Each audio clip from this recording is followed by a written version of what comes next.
Hi అండి, welcome to Bharati's kitchen. ఈ వీడియోలో చాలా ఈజీగా తక్కువ టైంలో ప్రిపేర్ చేసుకోగలిగే స్వీట్ మోదకాలని ఎలా ప్రిపేర్ చేసుకోవాలో చూపించబోతున్నాను. ఇంగ్రీడియంట్స్ రెడీగా ఉంటాయి. కేవలం 15 నిమిషాల్లోనే ఈ స్వీట్ మోదకాలని చేసేయచ్చు. సో లేట్ చేయకుండా రెసిపీని స్టార్ట్ చేసేద్దాము. ఫస్ట్ ఈ రెసిపీ కోసం మనం డెసికేటెడ్ కోకోనట్ని తీసుకోవాలి. అంటే ఎండు కొబ్బరిని 1/2 కప్ వరకు తీసుకోవాలి. మీ దగ్గర ఎండు కొబ్బరి లేదనుకోండి, పచ్చి కొబ్బరి తురుము ఉంటుంది కదా, దాన్ని ఒకసారి ఫ్రై చేసుకుంటే మీకు డెసికేటెడ్ కోకోనట్ అనేది ప్రిపేర్ అయిపోతుంది అనమాట. మీరు అది కూడా యూస్ చేసుకోవచ్చు. నెక్స్ట్ ఇందులో డ్రై ఫ్రూట్స్ పౌడర్ని యాడ్ చేసుకోవాలి. డ్రై ఫ్రూట్స్ పౌడర్స్ అన్ని కూడా మెత్తగా పౌడర్లా గ్రైండ్ చేయకూడదండి, అన్ని కూడా పలుకుగానే ఉండాలి. ఫస్ట్ 1 టేబుల్ స్పూన్ బాదం వేసుకోవాలి. నెక్స్ట్ 1 టేబుల్ స్పూన్ జీడిపప్పు పౌడర్ని కూడా వేసుకోవాలి. నెక్స్ట్ ఫైన్గా కట్ చేసుకున్న పిస్తాని 1 టేబుల్ స్పూన్ వరకు వేసుకోవాలి. ఈ డ్రై ఫ్రూట్స్ని మీరు లైట్గా గ్రైండ్ చేసుకున్నారనుకోండి, అంటే పల్స్ చేస్తూ గ్రైండ్ చేసుకున్నట్లయితే మీకు ఇలా పౌడర్లో వస్తాయండి. మరీ పౌడర్ చేయకుండా ఇలా పలుకుగా గ్రైండ్ చేసుకుని వేసుకోవచ్చు, లేదంటే బ్లెండర్లో వేసుకోవచ్చు. చాక్తో ఫైన్గా కట్ చేసుకుని వేసుకోవచ్చు. నెక్స్ట్ ఇందులో కండెన్స్డ్ మిల్క్ని కూడా వేసుకోవాలి. ఈ కండెన్స్డ్ మిల్క్ కనీసం 2 టేబుల్ స్పూన్ నుంచి 3 టేబుల్ స్పూన్స్ వరకు పడుతుంది. ఇంగ్రీడియంట్స్ అన్ని వేసుకున్న తర్వాత ఇలా బాగా మిక్స్ చేసుకోవాలి. సో ఇలా ముద్ద చేస్తే ముద్ద అయ్యేలా ఉండాలండి. అప్పటి వరకు కూడా మీరు కొద్దిగా కండెన్స్డ్ మిల్క్ వేసుకుని ఇలా మిక్స్ చేసుకోవాలి. సో చూసారు కదా, చూడడానికి ఈ కన్సిస్టెన్సీలో ఉండేలా కలుపుకోవాలి. సో స్టఫింగ్ ప్రిపేర్ అయిపోయింది కదండి, దీన్ని పక్కన పెట్టుకోవాలి. నెక్స్ట్ ఒక ప్యాన్లో 2 టేబుల్ స్పూన్స్ వరకు నెయ్యిని వేసుకోవాలి. ఇక్కడ ఆయిల్ని యూజ్ చేయకూడదండి, నెయ్యి వేసుకుంటేనే టేస్ట్ బాగుంటుంది. నెక్స్ట్ 1/4 కప్ వరకు పాలని వేసుకోవాలి. నెక్స్ట్ 3 టేబుల్ స్పూన్స్ వరకు షుగర్ని కూడా వేసుకోవాలి. 3 టేబుల్ స్పూన్స్ షుగర్ అనుకోండి, స్వీట్ కరెక్ట్గా సరిపోతుంది. స్వీట్ ఎక్కువ తినేవారు ఇంకొక 1 టేబుల్ స్పూన్ వరకు షుగర్ని యాడ్ చేసుకోవచ్చు. పంచదార మొత్తం కరిగేంత వరకు కూడా బాగా మిక్స్ చేసుకుంటూ కుక్ చేసుకోవాలి. నెక్స్ట్ పంచదార కరిగిన తర్వాత 1 టేబుల్ స్పూన్ పాలల్లో చిటికెడు కేసర్ ఫుడ్ కలర్ వేసుకుని బాగా మిక్స్ చేసుకుని ఇందులో వేసుకోవాలి.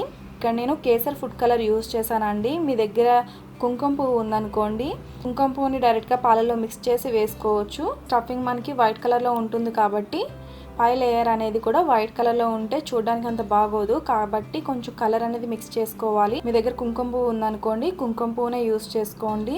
మీరు ఫుడ్ కలర్స్ వేయడం ఇష్టం లేదు అనుకోండి, రోజ్ సిరప్ ఉంటుంది కదా, అది కూడా యాడ్ చేసుకోవచ్చు. నెక్స్ట్ ఇలా ఇంగ్రీడియంట్స్ అన్ని కూడా బాగా మిక్స్ అయ్యేంత వరకు మిక్స్ చేసుకుని ఇందులో చిటికెడు యాలకుల పొడి కూడా వేసుకోవాలి. మీరు కుంకుమ పువ్వు యూజ్ చేశారు అనుకోండి, ఈ యాలకుల పొడి వేయాల్సిన అవసరం లేదండి, కుంకుమ పువ్వే మంచి ఫ్లేవర్ ఇస్తుంది. ఇక్కడ మనం కలర్ యూజ్ చేసాం కాబట్టి కొంచెం యాలకుల పొడి అనేది వేసుకున్నాము. నెక్స్ట్ ఇలా ఒకసారి మిక్స్ చేసుకుని ఇందులో 1 కప్ వరకు పాలపొడిని వేసుకోవాలి. పాలపొడి ఇలా ఫుల్గా వేసుకోవాలండి, కప్పు సమానంగా కాకుండా కప్పులో ఫుల్గా వేసుకుని ఇందులో వేసుకుని మిక్స్ చేసుకోవాలి.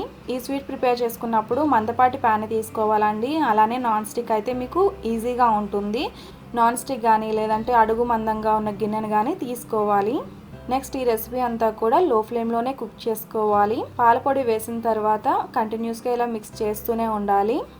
ఇది ఇలా మిక్స్ చేస్తూ ఉంటే మీకు కొద్దిగా గట్టిపడుతూ ఉంటుంది. పాలపొడి వెంటనే లంప్స్ కింద ఫామ్ అయిపోతుందండి, కాబట్టి ఇలా కంటిన్యూస్గా మిక్స్ చేస్తూనే ఉండాలి. ఇది ప్రిపేర్ అయిందని ఎలా తెలుస్తుందంటే ఇలా ప్యాన్ని వదిలేస్తూ ఉంటుంది, అప్పుడు ఇది మీకు ప్రిపేర్ అయిపోయినట్లే. ఇప్పుడు మీరు స్టవ్ ఆఫ్ చేసుకుని ఇది కొద్దిగా గోరువెచ్చగా అయ్యేంత వరకు కూడా పక్కన పెట్టుకోవాలి.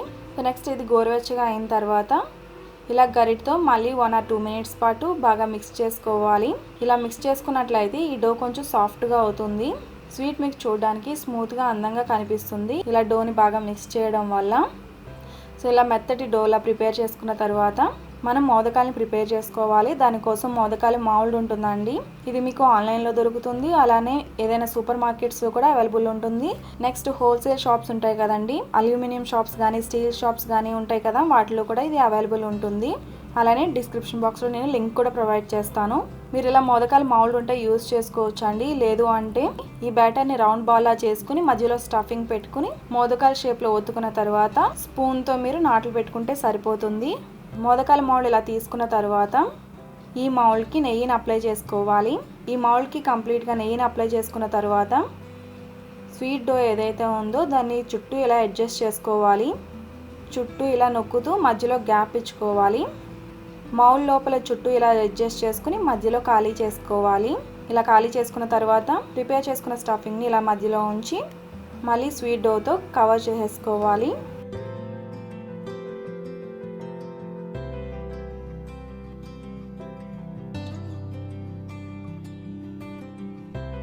సో ఇలానే మిగతా వాటిని కూడా ప్రిపేర్ చేసేసుకోవాలి. మనం తీసుకున్న ఇంగ్రీడియంట్స్కి మీడియం సైజులో ఉన్న మోదకాలు కనీసం 15 వరకు అవుతాయి. ఇవి బయట మీకు కనీసం 4 డేస్ వరకు స్టోర్ ఉంటాయి. ఇది చూడడానికి చాలా కలర్ఫుల్గా ఉంటుంది, అంతేకాకుండా హెల్దీ రెసిపీ అండి. సో చూసారు కదండి, ఇలా చాలా సింపుల్గా ఇన్స్టెంట్గా ఈ స్వీట్ మోదకాలని ఇంట్లోనే ప్రిపేర్ చేసుకోవచ్చు.